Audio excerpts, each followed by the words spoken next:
We don't have a lot of huge names. You know, we have a lot of players who have kind of grown in the last couple of years that kind of put, you know, the names on the map. KT is one of those names now you have to be careful of. You say, you know, the Connecticut Sun, be careful, KT's playing really well. I just have the confidence just because I've been overseas the past 2 years and had 2 really good seasons being the go-to player and just kind of assume that role.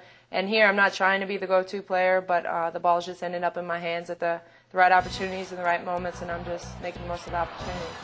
Douglas, the rebound, the putback is good. She has taken on more of an aggressive offensive mentality.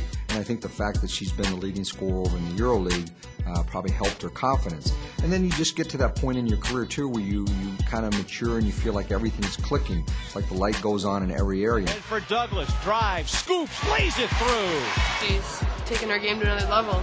She's just doing a ton of things for our team, and she's just really raised her game up.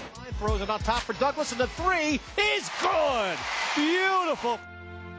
Katie decided to play off-season ball in Greece to work on her game. While there, she met her future husband, coming away with an added benefit.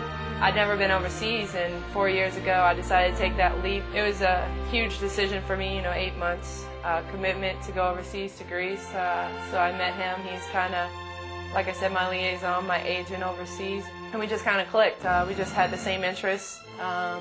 He had a great sense of humor, and I mean, honestly, you spoke really good English, so that's what drew me first to you. Late last summer, Katie's life was full of big moments. Just days after playing for the WNBA title, she became a bride.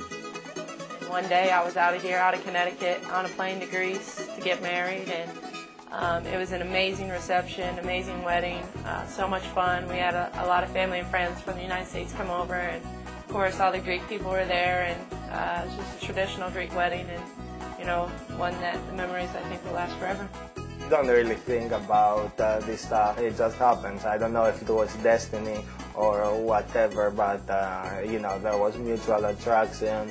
We had common interests, and we ended up together. Oh, that's a peak. I feel the pressure coming for Yapalakis. It definitely wasn't in the agenda to go over there and meet somebody special, but I did. It has worked pretty good for both of us, and we are really excited. Great. She's happy with her whole life in general. She got married, life feels good, you're not trying to prove yourself every day. You just kind of relax and play basketball, and I think you play your best when you do that. Pass intercepted by Douglas, goes coast to coast and lays it in. Although Douglas has found success personally and professionally, it's taken her a while to recover from the sadness she experienced as a teenager in Indiana.